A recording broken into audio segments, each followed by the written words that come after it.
Good afternoon, everyone. My name is Alexander Sens, and as Dean of the Graduate School of Arts and Sciences, I am so delighted to welcome you to Georgetown University.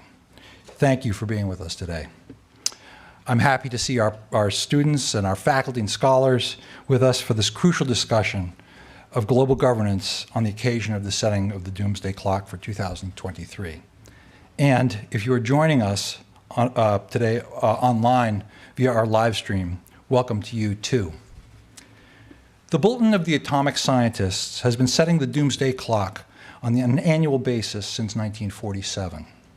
Their purpose in doing this is to draw our attention to the global risks posed by atomic weapons, but their vision of global risks has expanded since 1947, and in particular, climate change has also been a central issue for their agenda for some time. Since 2020, when we last hosted the Bulletin at Georgetown, the clock has been as close to midnight, to doomsday, as it has ever been, and it has grown even closer now. Today, the Bulletin of the Atomic Scientists is joining the elders in the urgent mission of educating and engaging the public on these critical issues. The elders were founded in 2007 by Nelson Mandela. The organization is composed of global leaders who have served at the highest levels of their governments, and its purpose is to work towards peace and social justice. It is fitting, then, that the Master of Arts program in conflict resolution is bringing these organizations together here today. The conflict resolution program works to build a cohort of future leaders in peace, social justice, and global governance. The program, the graduate school, and the university are thrilled to host our distinguished guests today as they engage students in the critical conversations around global risk. Our panel today comprises an illustrious group of guests. I want to thank them all for being here with us today. President Mary Robinson is the chair of the elders. She is the former president of the Republic of Ireland and was the first woman head of state of that country. She is also the former United Nations High Commissioner of Human Rights. President Elbegdorj Tsakia is a member of the elders also. He is the former president and former prime minister of Mongolia. President Juan Manuel Santos is a member of the elders also, and he is the former president of Colombia and a Nobel Prize laureate. Dr. Rachel Bronson is the president and chief executive of the Bulletin of the Atomic Scientists. And last but not least, Dr. Katie Collin is the director of the MA program in conflict resolution, and she will be moderating the panel today. Before we proceed to that panel, however, I'd like to take a minute to thank our campus partners and collaborators and co-hosts of this event. These include the Department of Government, the Center for Latin American Studies, the Center for Social Justice, the Georgetown Institute for Women, Peace, and Security, the Institute for the Study of Diplomacy, the Master of Arts in American Government, the Master of Arts in Democracy and Governance, the Master of Science in Foreign Service. Is Katie here and ready to go? Yep. Katie, turn it over to you.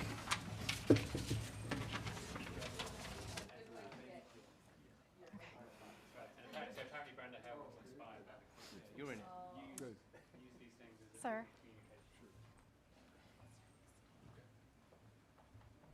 Thank you. Thanks.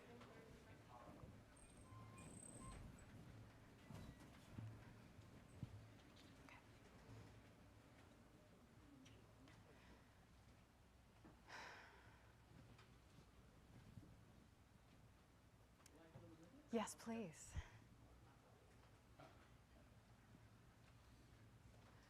Okay, thank you so much.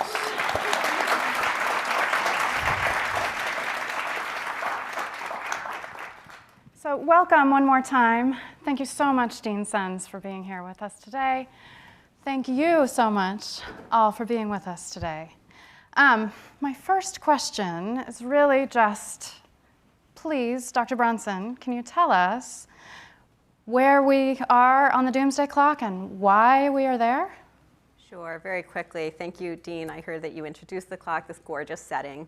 I'm honored to be here with the elders. Just very quickly, the Bulletin of Atomic Scientists set the Doomsday Clock today at 90 seconds to midnight, the closest it has ever been to midnight.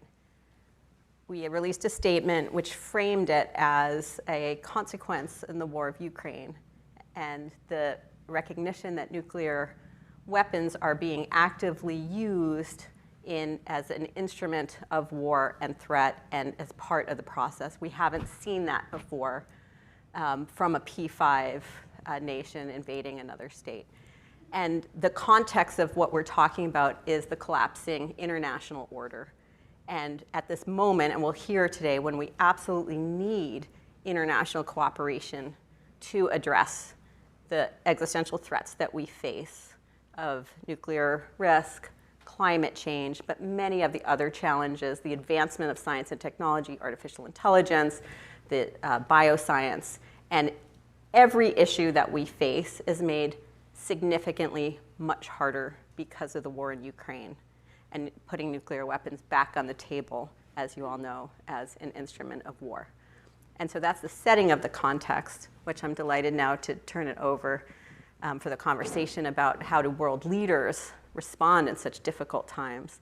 And then hopefully we'll have a conversation as well about how do we all respond as individuals in this very kind of increasingly difficult and urgent situation. So speaking about the war in Ukraine, it hasn't escaped our attention that Vladimir Putin has been using some coercive nuclear threats over the fall. And I believe that that's really upped our concern, particularly in the West, and the drive toward thinking about negotiating with Putin and with Russia. And so I'm hoping I could ask President Elbegdorj about his experience negotiating with Putin, and what should we expect from negotiations with Putin? Do you have any insights from your experience? Yeah, I was president between 2009 and 2017, and I met President Putin around 30 times, and in international occasions and bilateral meetings. And you know, Mongolia is sandwiched between Russia and China, and only democracy since 1990. I really didn't expect that President Putin is gonna invade Ukraine, start this war. But it happened. I think he may had a lot of thought, but really he misjudged. I think we have to try to engage with Ukraine and with President Putin. I think this war is, if you name one person, whose war is this? This is the President Putin's war. I think really President Putin will make decision. He's gonna stop there, or he gonna retreat, or he go indefinite way to fight.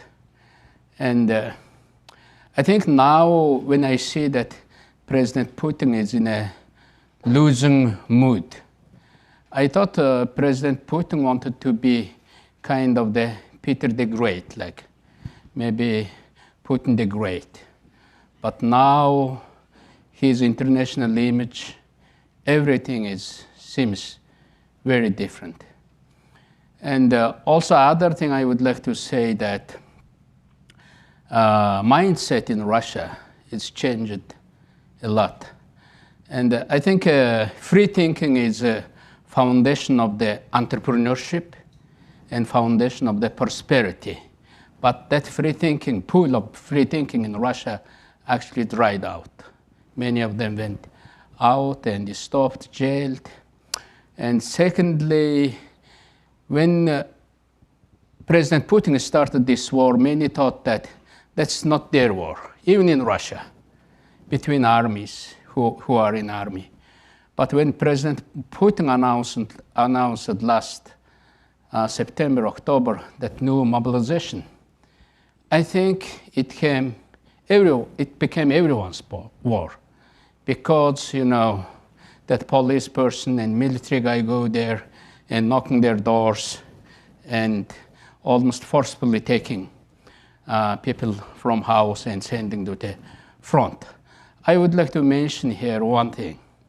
I think maybe in Moscow, in St. Petersburg, that mobilization followed maybe rule. But in the far regions, Russia, that became forceful. And other thing I would like to mention, those became forceful more for ethnic minorities. You know, in Russia, for example, 1 million ethnic Mongols live there.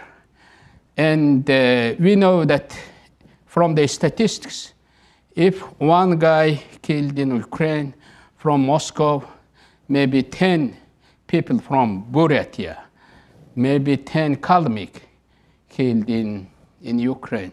And that was really bad. And because of that, I issued video statement, and I asked every other countries, if someone is fleeing from Russia, please accept them with the open heart and open arms. And also Mongolia did. And almost 10,000 Russians, all those ethnic Mongols, some of them, fleeing, came to Mongolia. If there is one person without gun, one person less with gun fighting against Ukraine, I think it's also contribution, Mongolia's contribution to the peace. Third one, I think also he's losing now. Many people question that Western sanctions are working or not. But now I think that sanction things hitting the target. Now we see there is big loophole, for example, in Russian budget, and means that every household also is going to feel that. Means if you engage now President Putin, I think you can engage now. Now maybe it's time. Never too late. And tell him pull back or retreat. That might be also a good idea. But I would like to emphasize that it's like war between free world and authoritarian world. Not only a war in Ukraine between Russia and Ukraine. I think free world, authoritarian world, that competed for centuries. If that competition like adversaries would be good, but having this kind of war, I think it's not good. And if President Putin prevails, maybe autocrats will be very much encouraged. If Ukrainian people prevail, I think free world will be, is going to encourage it. And I'm always in support of the Ukrainian people because they have a right to exist. They have a right to live freely. And they have a right to choose their fate. And because of that, I think we have to rally behind those who are fighting for the global peace and security freedom. Thank you. I think if we try to imagine the end of this war, right, we can imagine two paths, and perhaps they're not mutually exclusive, but you can see the path of fighting it out and hoping that it goes in the direction that it's gone so far, which has been less terrible than we were afraid a year ago. And negotiation is potentially a second path. And in either path, right, Putin stands astride them, and Volodymyr Zelensky, right, is the other person who's going to be determining the outcomes in either path. And so, President Santos, I know that you've met recently with President Zelensky, and I'm wondering if you could share your impressions of him and what you think of him as a leader. Yeah. Well, first of all, thank you very much for inviting me here to this great university and this great library. We're thrilled to be here in a very special day. The Doomsday clock moved, unfortunately, more towards midnight. And the Ukraine war is one of the reasons, not the only, but one of the main reasons. I met Zelensky some months ago. Usually, the people who I meet for the first time and I read their bios, when I meet them personally, usually they're not as good as I thought they were. But with Zelensky was the contrary. He was much better than what I thought he was. He's a very sort of open person, very down to earth. He comes from television. He was an actor, but he's very. He has a sense of humor, and it's that type of person that you like him at first sight. So we got along very well.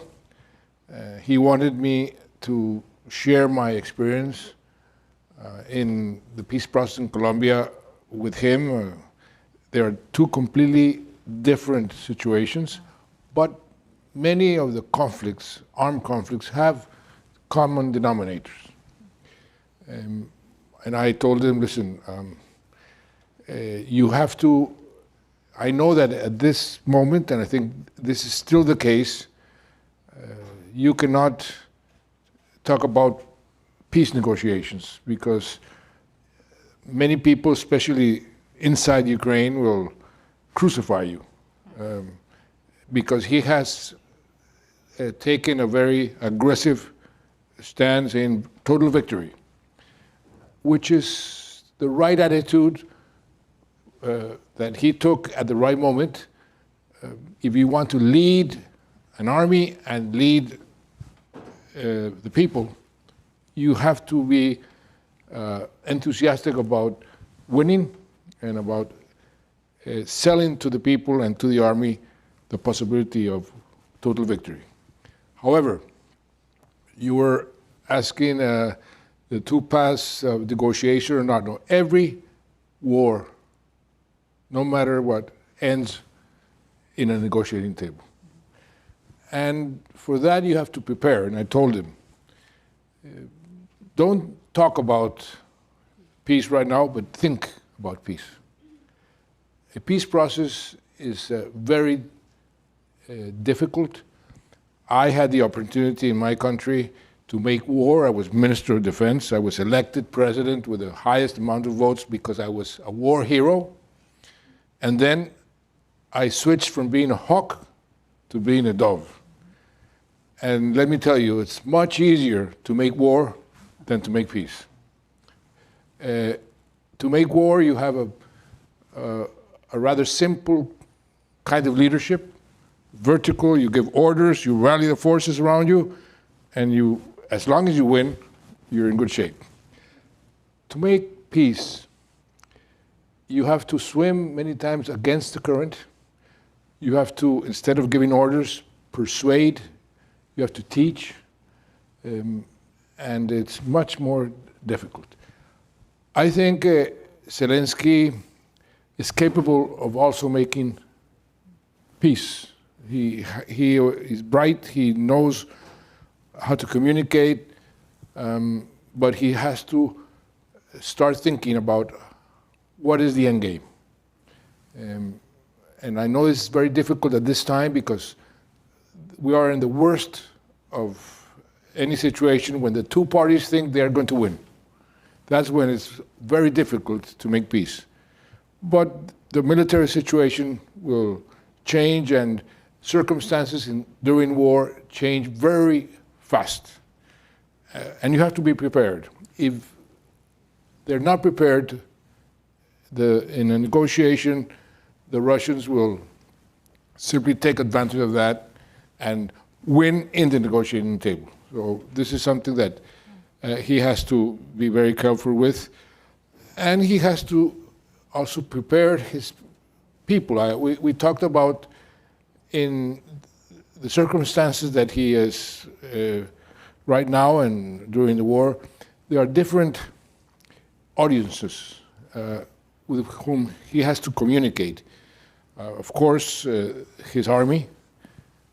He has to tell his army a narrative, his people, but also something that for him is extremely important, which is international public opinion. Maintain the support, and not only of the NATO countries and the US, but the rest of the world. And that also entails a communication strategy, and know what to say at the right moment and what to say it. So he's, I think, a remarkable leader. You've seen him perform. He came here to Washington a few weeks ago. He's been, in a way, winning according to his own criteria and the expectations of the world. Many people thought that Russia was going to simply override the Ukrainian army, and in a couple of weeks they would take over. Well, that's not the case. But we elders, I'd like to quote my chair when we say we were not created to win wars, but to end wars. And we have to think of how are we going to end the war. And you end wars by using the most powerful weapon, according to Mandela, there is in the world. The most powerful weapon in the world is to sit down and talk. That's how I won the war. I sat down with my adversaries of 50 years, we were at war, we sat down, we talked, they disarmed, and they disappeared. And something, at a certain moment in time, this is needed between Russia and Ukraine. And it needs the proper circumstances, the proper conditions. Every peace process needs the correct circumstances and the correct conditions. Some of them you create. For example, in my case, the peace process in Colombia, you had to tilt the military balance of power in favor of the state. You need to have in any asymmetrical war, the support of the neighbors, and you need the head of the guerrilla groups for them personally, on a personal basis, to think that it might be better to negotiate peace than to continue the war. So those circumstances were created. And each process has their own circumstances. And I think that we have to start thinking about what are the circumstances, how do we create those circumstances in order to have a viable negotiation. Thank you. Wow. So at some point we will have to negotiate. President Robinson, it seems as if the war in Ukraine, between Ukraine and Russia, has driven up a series of global threats while it's reduced our ability to bring leaders to the table and help them negotiate a settlement. I was hoping that I might ask you about multilateralism in these times, and whether that's a place where we can pin our hopes to maybe move the second hand of the doomsday clock backward. What do you think about the status of multilateralism as it stands? Well, first of all, like Juan Manuel, I'm really delighted to be back. Thank you very much for the invitation. And back in this beautiful library and in front of all your bright faces with the dangerous questions you're thinking up, you know. There's no doubt that the war in Ukraine, the illegal attack on Ukraine, the war of aggression, perpetrated by a permanent member of the Security Council, a P5 country, has aggravated and worsened so many crises. It has driven up the price of food and fuel and fertilizer, which has incredibly affected the poorest countries, already indebted, particularly after COVID-19.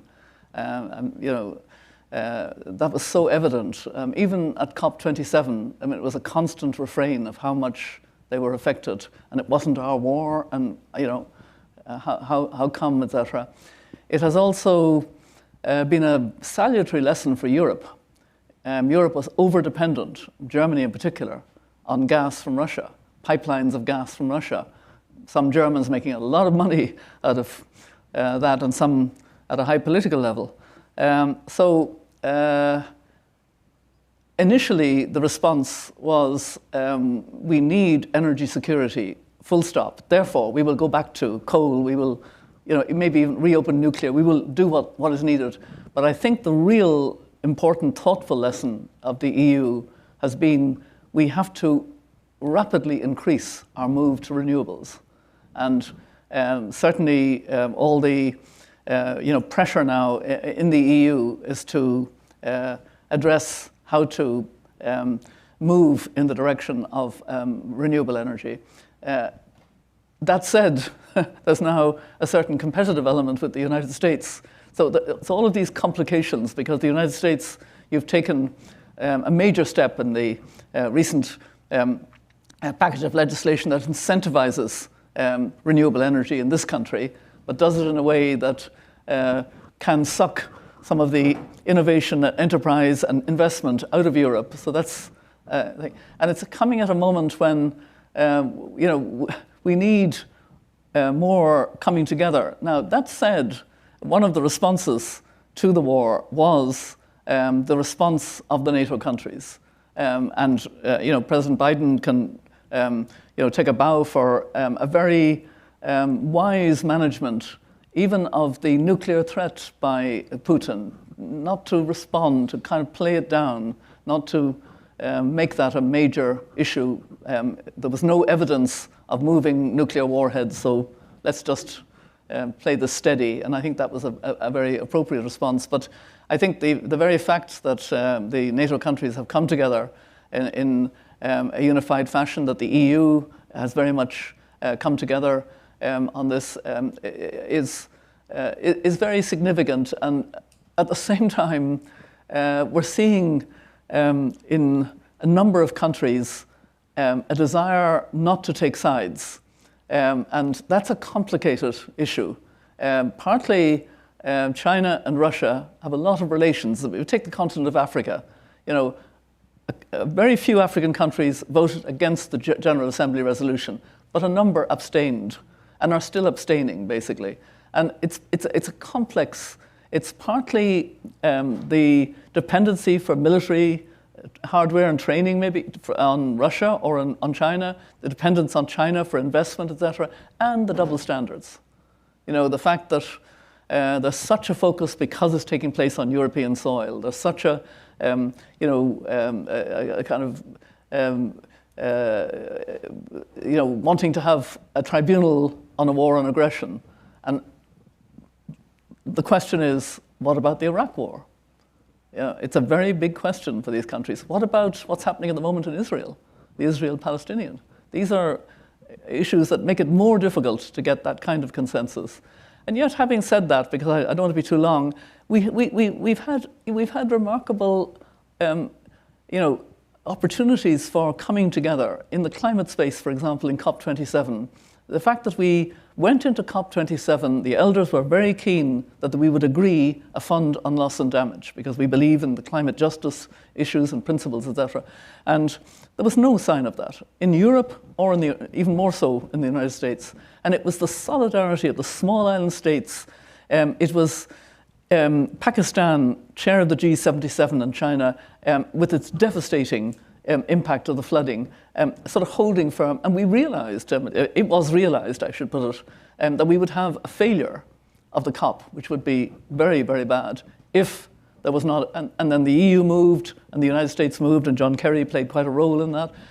And we didn't get other things. We didn't get the phasing out of coal, oil, and gas. We didn't get much on climate finance, etc. But for the small developing, this was a very big issue, and there was a willingness to come together. So the multilateral system was complex before the war in Ukraine. It has become more complicated, more difficult. But the Doomsday Clock issues that we talked about this morning, which align completely with the work of the elders, we were very happy to be involved in what were the factors that the atomic scientists were taking into account, because they are exactly the agenda of the elders. We have started to prioritize on 3 existential threats: the climate and biodiversity crisis, the nuclear crisis, and the pandemic crisis, how to prepare properly to prevent and cope well with the next pandemic. And we recognize that war can be an aggregating factor, so the war in Ukraine is also on our agenda. All of these issues are made more difficult because of the war in Ukraine.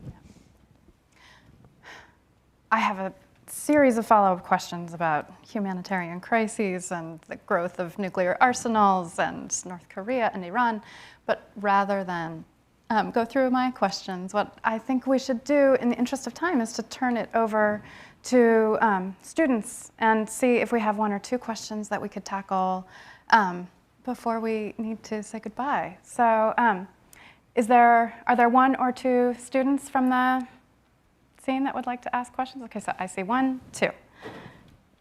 Hi, my name is Ellen Cotter. I'm a student in the CR program, first year. I guess my question for all of you, firstly, thank you so much for being here. But I guess my question is about thinking about addressing human rights violations if and when the Russia-Ukraine war does end. How is the Western world and the states involved going to balance the political implications of the end of the war with the need for us to get behind addressing the human rights violations that have been committed on the ground? And how are we going to do that in an ethical way, considering the political stakes of that? Thank you. Should we take 2 at once and then tackle them both? Yeah. Hi, so my name is Jupiter, and I'm a sophomore in the SFS here. Thank you guys so much for being here. It's such an honor to hear your wisdom and all your experience. And my question is more related to the Ukraine war. We know that the National Security Advisor, Jake Sullivan, has had private conversations with Russia on sort of their escalating nuclear threats. And I'm just wondering, as the elders, what your thoughts are on what is the best way to deter the use of a nuclear weapon in this conflict or in any future conflict, i.e. with China, with Iran, with North Korea. Thank you so much.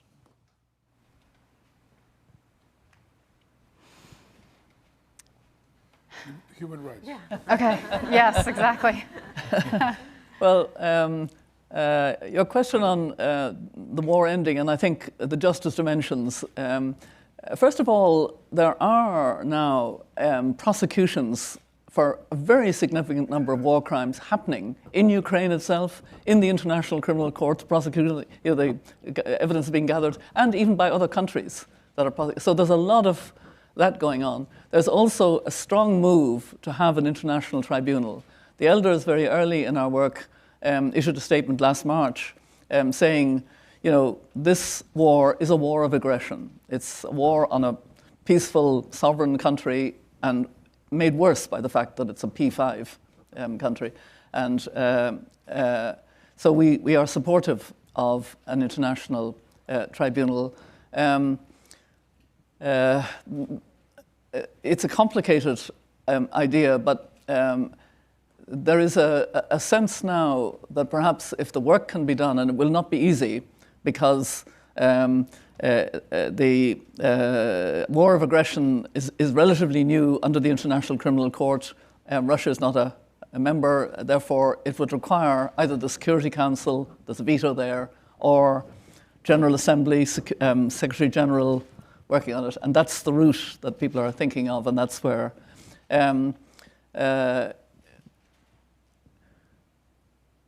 if that process is established, that process may have to be negotiated as to whether it is followed through in the name of peace. The expert here beside me will speak further on that point. Sometimes you can't have both, so can you speak to that? No. The correct thing to do is to punish the violators of human rights. This is what every person thinks is the correct path, and the international law is very clear on that. And anybody who has common sense says, well, this is what is needed. However, in the resolution of armed conflicts, of wars, you have to take many factors into account. When you punish somebody because he violated human rights, you are respecting the rights of the victims. And there's even a international treaty, the Rome Statute, which says the rights of the victims, the rights to reparations, to justice, to the truth, and to non-repetition. So that could be done, and you might punish them with a special type of justice called transitional justice.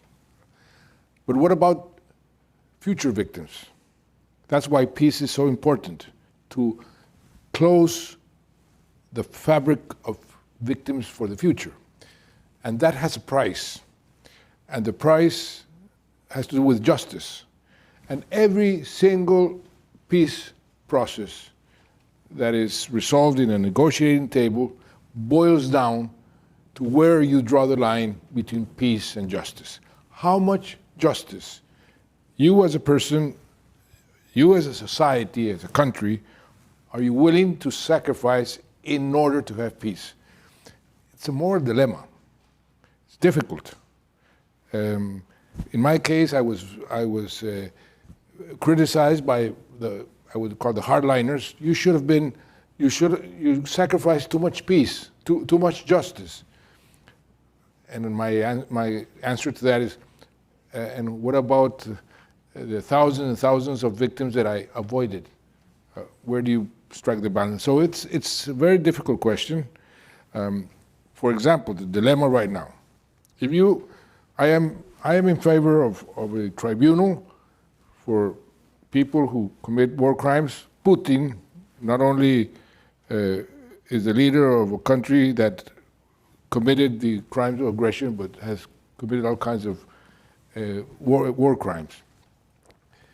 But if you're going to negotiate peace, are you going to start by saying you're going to go to jail?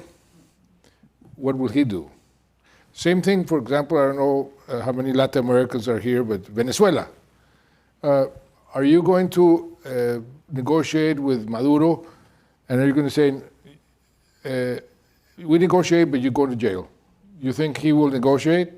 So these are the realities and the difficulties of a peace process. And in this case, well, it's present. I mean, you cannot avoid them. You have to take decisions, bold decisions. And many times you have to swim against the current. In the interest of time, President, you're going to answer the other question. Okay.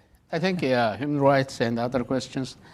I think war is the worst form of the violation of human rights. Also, I think war is obsolete. When I say that if you go to United Nations, 145 some countries are supporting Ukraine and voting against war, means that just people don't support war. Those 140 countries means that I think they are checking the moods of their people. And I think war is in 21st century is obsolete. You are our next generations. We are thinking about you. And you and your children should not experience anywhere be in the world. They should not experience war. It should be last war.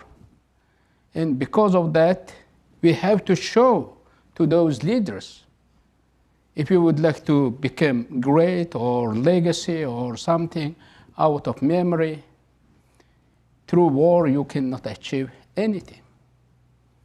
That's my message, and we have to, I think, unite on that.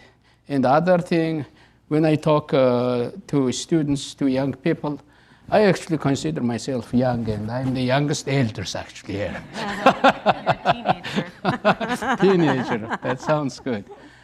But when I talk in front of you, I try to choose my words very carefully, because you guys are going to live after me. And also this time is, I think, great time. This time is really a time of renaissance, no war. In terms of the wealth, in terms of the connections, in terms of what we see, what we know, what we exchange, in terms of the opportunities. This is really a time of a renaissance. And we have to enjoy. And from this, we have to go to the new stage. And because of that, I think war is not good, and we have to stop it. Thank you. Thank you for listening. Can I jump in and then Yeah. also pick up on the question of Jake Sullivan and speaking at the highest levels with Russians and what's the power of nuclear weapons? It's really for us to decide, and it's unfolding right now. So we have to be paying really close attention. There is a narrative which can say, look how careful that NATO and the US is being vis-a-vis Russia, and we may not have been so careful if they didn't have nuclear weapons. I'm not so sure. This is a major power with enormous conventional strength as well, with enormous influences around the world. So I think as the documents get released and we pay attention, I think there's an argument to be made that we would have been plenty careful with or without nuclear weapons. But nuclear weapons has been in the conversation, and we have to take it very seriously because he made those threats. But here's what also I am interested in as the documents eventually get released. When Jake Sullivan was talking with the Russians, what did he put on the table when he was making clear that everything they held dear was at stake? And I suspect that there were a lot of things out there, whether it was the Black Fleet, whether or not it was certain troops, that was very clear that should they use nuclear weapons, that the United States and NATO would respond conventionally with things that the Russians held very dear. Now, why does that matter? If that's true, and I think there's a pretty good argument to suggest it might be, then his nuclear weapons did very little. In fact, he couldn't use them. In fact, there were conventional responses. And if we believe that, why is the United States about to spend $1.35 trillion over the next 30 years on nuclear weapons? Why would any country invest in them when they're unusable? And so we should pay very close attention on what was at the table, how usable were those, and for whatever country you're going back to after Georgetown, here or elsewhere, how much should we be investing? Every nuclear country is investing in their nuclear arsenals. Pakistan is one of the largest growing nuclear forces in the world. The United States heavily invested. China heavily invested. But if they're not usable, what a waste of money. We have so many things we need to spend on. And even if you just focus on the threats of tomorrow, we're not focusing on them. We're not focusing on pandemics the way we need to. We're not focusing on cybersecurity the way we need to. Artificial intelligence and how we're going to manage. That's where we need to be putting 21st century threats. And we're sinking them into 20th century threats. And yet when we look at this, question gets right at it. How useful are they? I suspect when we open the books, we're going to find out they weren't very useful. There are some hands. All right, there's time for one more question. And I see a hand over here. But it has to be a lightning round.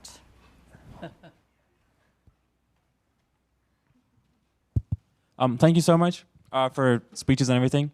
I would like to ask, and the president said that it's our century, we need to enjoy no war and everything, but you are neighbors to Russia and China, and we know that they're both investing in their nuclear weapons. And like, how would you, if we were in the office, but you were in the office actually, how much did you spend on your defense expenses, and would you rather spending all of your budget into education while your neighbor is actually investing in their defense? How would that make sense to you? Would you feel you're safe just because you're investing in education or infrastructure besides defense? Thank you. I studied in Soviet Union, actually in Ukraine. I studied in Ukraine for 5 years. And I graduated my school in 1988. When I came back to my country, I established with my friends non-government movement against communism, and we fought against communism. During that time, Soviet Union was intact, and in China, that Tiananmen massacre just happened. But we thought, I think all those young people and whom we related, they were supportive. We have to choose different way than Russia and China. And we have to choose freedom. I think our philosophy is very different, philosophy of development. If in Russia, in a leadership in China, they think that if their center is powerful, in their country is gonna be peace and prosperity. But in Mongolia, I think that if our people powerful, if our people have a right, if our people have a right to create, a right to think differently, I think Mongolia gonna be powerful. Because in other way, we cannot fight with them. In Mongolia, we have 3.5 million people, 18th largest land mass. But one time, never forget that Mongolia was biggest land empire ever existed on the earth. But we are now living in a tenth of our territory. But we are not claiming other territories. But we're just asking to live together. In order to live and compete, you have to enjoy your freedom, and you have to give more opportunities to your people. And because of that, our democracy is still surviving since 1990. In Mongolia, in order to come from communist establishment, Mongolia was under communism for 70 years. Actually, Mongolia was second communist country after Russia in 1920s. Most of those socialist countries became socialist after World War II. But Mongolia was just after Russia, communist country. And one of every 6 men, adult men, killed during the Stalinist purge. And we know that. And because of that, I think we choose that path of freedom. And we invest in our people, try to invest, and we try to make it our democracy grassrooted. And we are working with them. When I meet Putin and Xi Jinping, of course, there are tough issues. And they ask, and they pressure. I usually say, hey, I'm a president, but I'm elected from the people. You know, if people have this agenda, if you are pushing me to do other job, I cannot do. I belong to my people. I have to ask back from my people. That's very interesting thing to live between in those two giant countries. And I think if you believe in your people, I usually think that democracy means not to please everyone, but to respect everyone's right to be different. That's the Mongolia's way. I think if you are thinking, next year, after 10 years, to go somewhere, go to Mongolia. Very interesting place. If you go there, if someone asks you why you are coming, President Elbegdorj invited me. Tell them. You will see real challenges, also opportunities, how we are surviving there. You might mention nuclear free. Nuclear free also. In 1990, we announced that Mongolia is a nuclear free weapon zone. And one time I visited North Korea. And I asked 3 things, and when the North Koreans asked, actually, President, if you come, what would you like to see? And I said 3 things, but they refused all those 3 things. I said I want to go to the prison camps. I heard there are a lot of prison camps and hard labor camps, and is it true or not? I would like to see. And I would like to just visit the ordinary family. And I want to go to the nuclear site. And they say, no. Do you have any other wishes? And I said again 3 things. And I want to give lecture at the Kim Il-sung University. And they couldn't refuse. And I went there, I gave a lecture at the Kim Il-sung University. But they again said, don't mention three things. Don't mention democracy, free market, and freedom, I think. Yeah, human rights. But I didn't mention that. If you go, it's still in a YouTube in English. But my lecture titled actually, No Dictatorship Lasts Forever.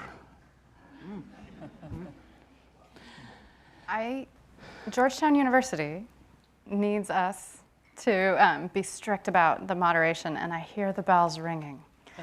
And so on this note, with freedom, human rights, and democracy, I think I can see the directionality of how we might move the doomsday clock in the other direction. The last time the elders and the bulletin were here with us at Georgetown, it was 2020. We'd gone from minutes to seconds. There was no war with Ukraine. There was no pandemic yet, although my father was in the hospital that day. So it does feel inevitable that we're here, but I'm hopeful that we can move it in the other direction with the tools that you're talking about and identifying. Yeah, inshallah. Inshallah. So I want us all to join in thanking our illustrious guests.